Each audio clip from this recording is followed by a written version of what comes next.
My spouse and I are raising 3 awesome kids, 2 girls and a boy. And that's my answer to the first or second question everyone asks me when they express interest.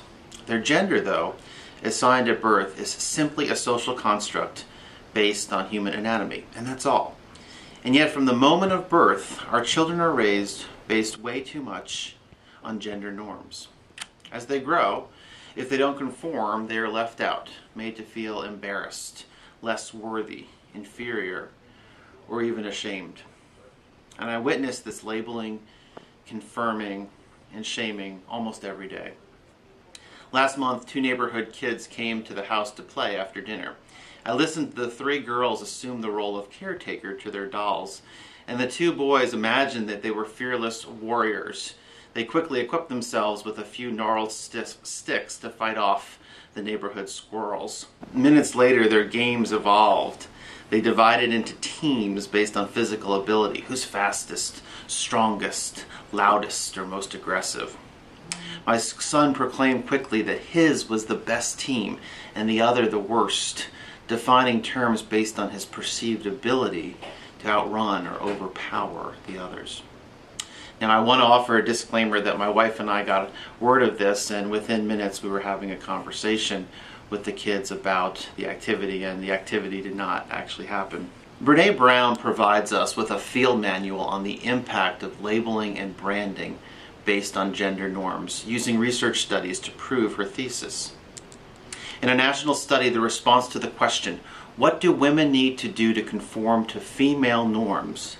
the most common responses were things like to be nice, to be thin, to be modest, and to use all available resources to bolster your appearance. In the same study, the question, "What do men need to do in order to conform to gender norms?"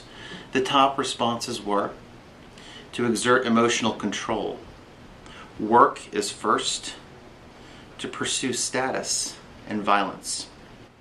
Real men don't cry, suck it up, it doesn't hurt, sissy, soft, weak, and even girly are oftentimes used on the playground, and by adults sometimes, to provide a daily lesson on cultural expectation, otherwise viewed as survival skills for the youngest.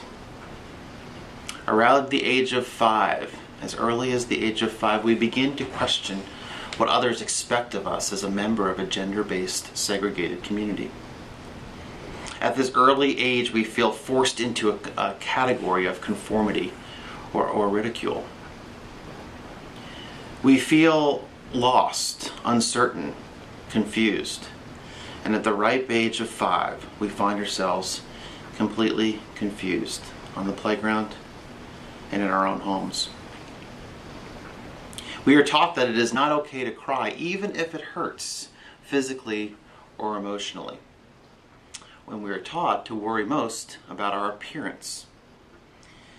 And we begin to lose our sense of wonder. Our thirst for new and creative collapses, and we find ourselves at the edge of adulthood with shame all too often driving the conversation in our head. Think back to when you were in kindergarten.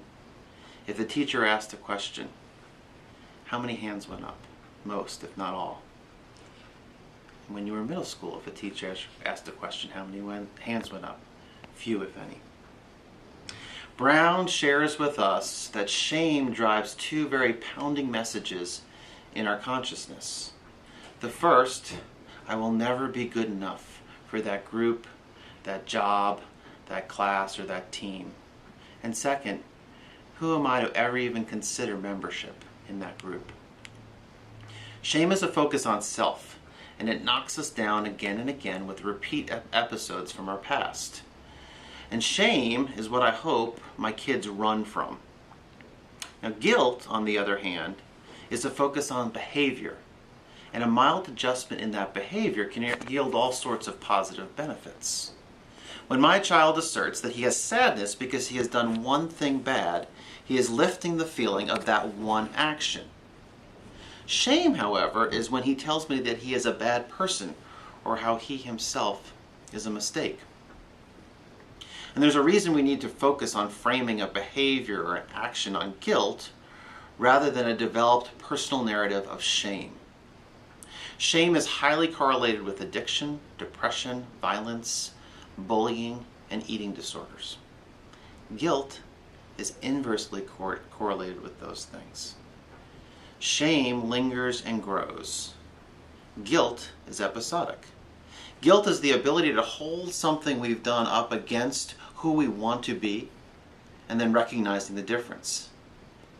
It's uncomfortable, but it's adaptive, and we learn from it.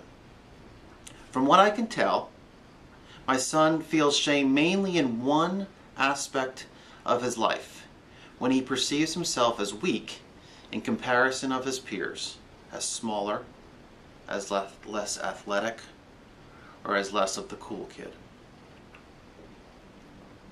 Shame is an epidemic in our culture. To find our way back to each other, we have to understand how it affects our friendships, family, our schools, and our communities. Shame grows in our minds when we're alone with our own thoughts, late at night, early in the morning, or at the sake of a restful sleep. What to do about this? Empathy is the antidote to shame. Being with others, caring deeply, being vulnerable enough to allow ourselves to care so deeply and express ourselves in grateful ways pushes shame out of the spotlight and brings us away from our deeply ingrained cultural expectations.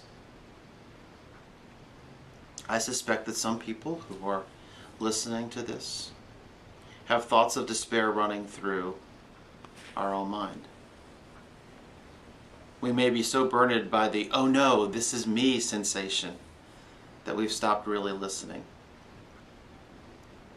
If we come back to our original thought, we start with this: you're not alone.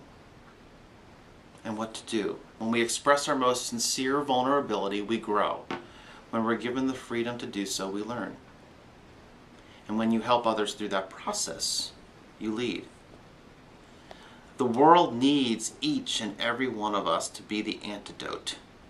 Children across the street, down the block, in the neighborhood, and across our state and around our world need one person to listen, to mentor, to care. And so the response to these cultural expectations that are unfortunately sometimes driving an insincerity in the way in which we want to live our life, the response is simple. Begin to mentor someone who's in desperate need of your guidance and your listening ear.